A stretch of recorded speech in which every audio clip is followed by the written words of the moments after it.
Let's go and talk about sketching angles in standard form. But in this video, I don't want to go over the basic examples that your teacher is always going to go over inside the classroom and then give you on your homework. I want to go over some examples that you can expect to see on your test, because I may, as being a teacher, may have given some of these examples to my own students on a test after I went over the general idea of how to sketch an angle. So the first angle that I want to make sure that you understand how to go ahead and sketch is going to be 5 pi over 8. Now we're going to do this in standard form. So if you just remember, standard form is going to be on the XY axis with the initial side here being on this positive X axis. And we're going to rotate in the positive direction. So we're going to be sketching on the unit circle. So we have a nice big circle right over here. Now, the key thing that I want you to pay attention to when we're sketching all of these angles notice the value on the bottom. That is basically going to be how many times we're going to break up half of the circle. So you can see here we have the number 8. Right now we have it broken down into halves, right? This y-axis is breaking down half of the circle into halves. Now, why am I saying break it down? Well, because remember, halfway around a circle is going to be pi, right? So what we could do is we could rewrite pi as a 2 pi over 2, right? We could also rewrite it as an 8 pi over 8. So what that means is I want to break this up into 8 equal sections. So right now we have 2. If I draw a line over here, now I have 4 sections. So I could also rewrite this as a 4 pi over 4. And then to get 8, I'm just going to cut each and every one of these in half. Now, again, if I want to be able to sketch the angle 5 pi over 8, I basically just want to identify, starting from my positive x-axis, what would 5 sections be for that angle. So if I go 1, 2, 3, 4, 5, you can see this angle would be right here. So this would be my initial side, and this would be my terminal side. If I was just going to clean everything up a little bit, it would look something like this. Say we'd have that angle right there, and we'd say 5 pi over 8 is going to represent that angle, just looking like that. Now, let's get over to another example, because that one's all right. You know, you kind of understand it, but here's one that really tricks students up.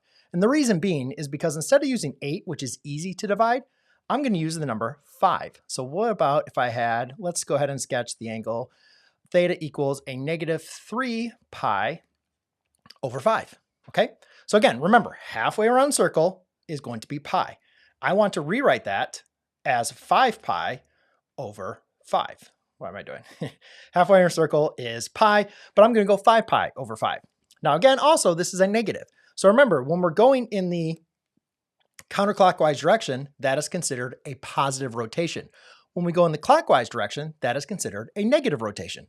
So rather than focusing on this upper half of the circle, I'm actually going to focus on the bottom half. So I'm just going to go ahead and erase that. I don't even know why I drew that up there.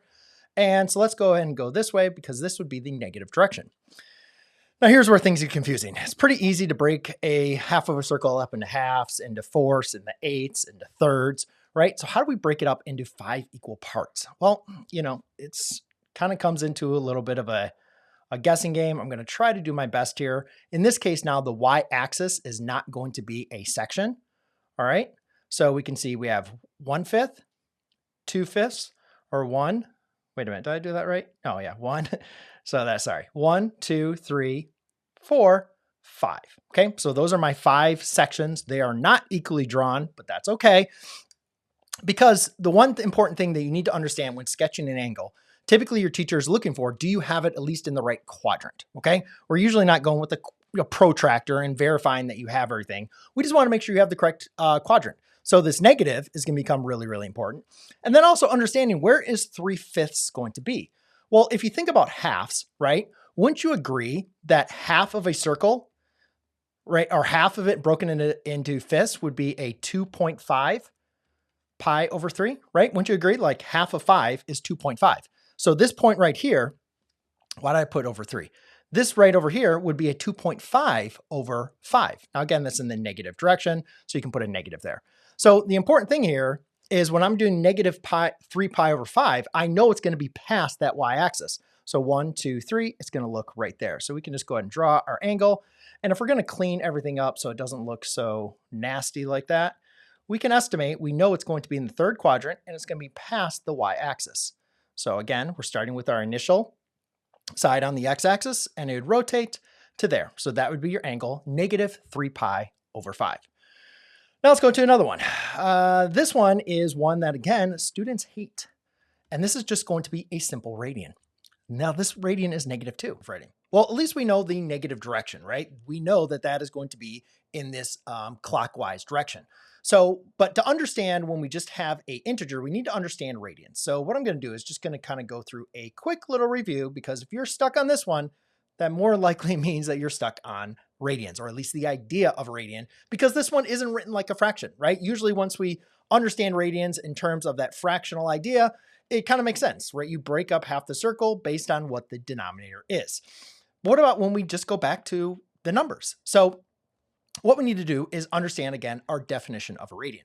So here's the unit circle, and the unit circle has a radius, right? And that distance away from the origin is going to be 1. Now, right now, this radius is written as a rigid line, okay? But if we were to take it and make it malleable and wrap it around this unit circle, we would see that it'd go exactly that distance, right? That's what we call 1 radian, the angle, the rotation from there to there, taking that radius and wrapping it around the circle. Now, if we do that twice, that would be 2 radians. And if we did it 3 times, it'd be right there. It's almost halfway around the circle, and it'd be so perfect if it was. But unfortunately, 3.14159 is the number of radians it takes to go around the circle. And that's where we come up with the idea of pi.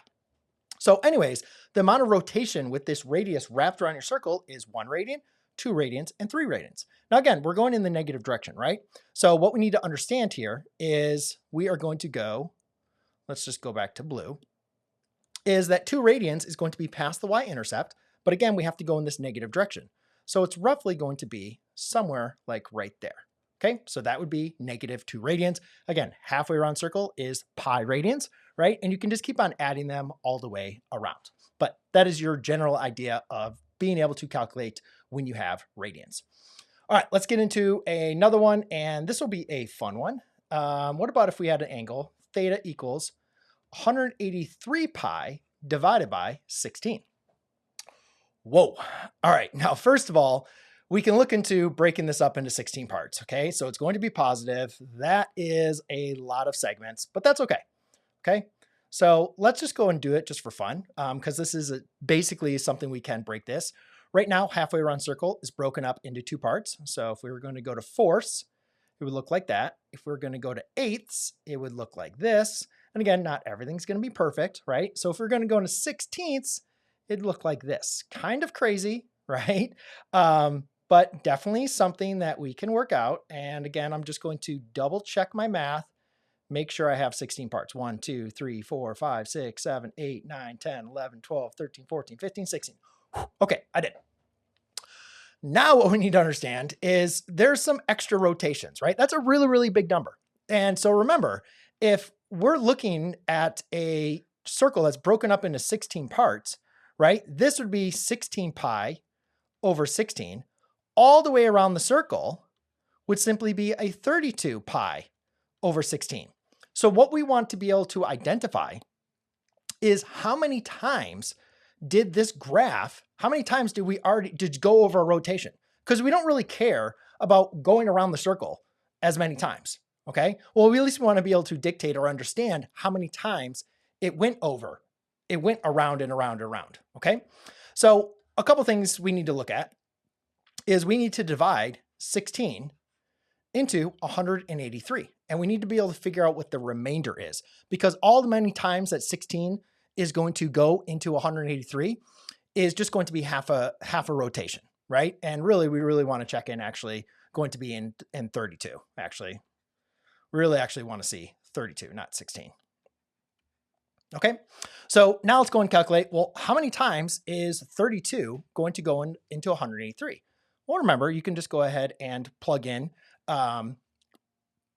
this number. You can see that if we multiplied here 32 times 5, that's going to give you like 30 times 5 would be 150, right? So let's go and do that. 5 times 32, we'll do 5 times 30, which is going to be 150. 5 times 2 is going to be 10. That's going to give me 160. Now, if we go ahead and subtract, that's going to give me a 23, which is going to be our remainder.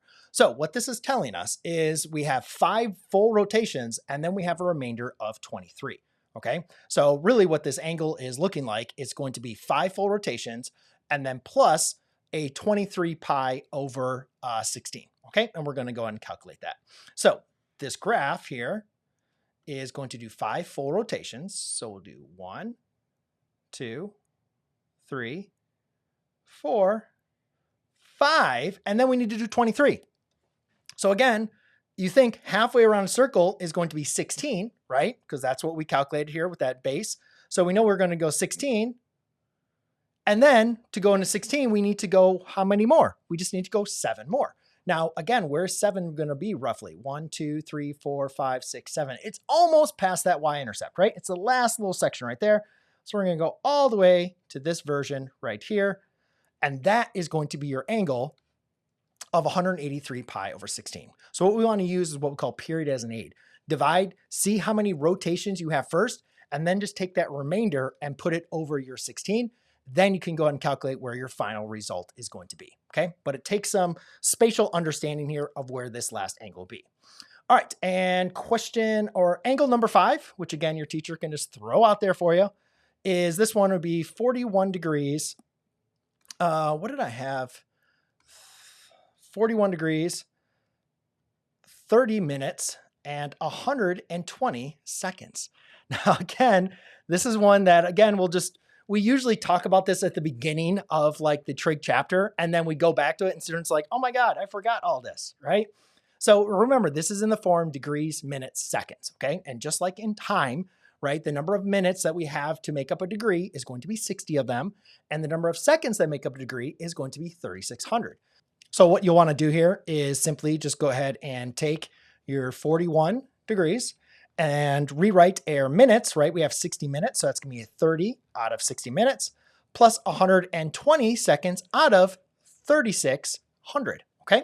So now we can just go ahead and write our final angle as our decimal equivalent. So I have a 41 plus 30 out of 60 is going to be a 0.5, and 120 out of 3,600, so we can divide those the zeros out here, and I have 12 over a 36.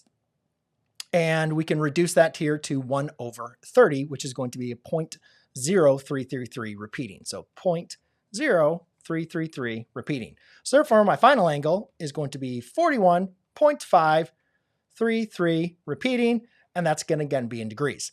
But in reality, ladies and gentlemen, we really don't care about all of this information. If we just want to sketch the angle, we really just kind of want to know the quadrant that it's in and roughly where it's at. And so if you go back to remembering degrees, right, again, always start on your positive axis. We know that halfway around that unit circle here is going to be 90 degrees, right? So half of that is going to be a 45 degrees. And if I'm at 41.533, I'm roughly going to be something like that. So that would be my angle. And again, if I just wanted to clean this up here, it's going to look something like that, okay? So just make sure you understand your relative degrees. You can convert if that's what the directions are, but hopefully you understand at least, understand and are better prepared to tackle these types of questions if that happens to come up on your test, quiz, or exam. And if you want more videos on me going over sketching angles or evaluating using the unit circle or anything on trig, then check out the next video I have for you here.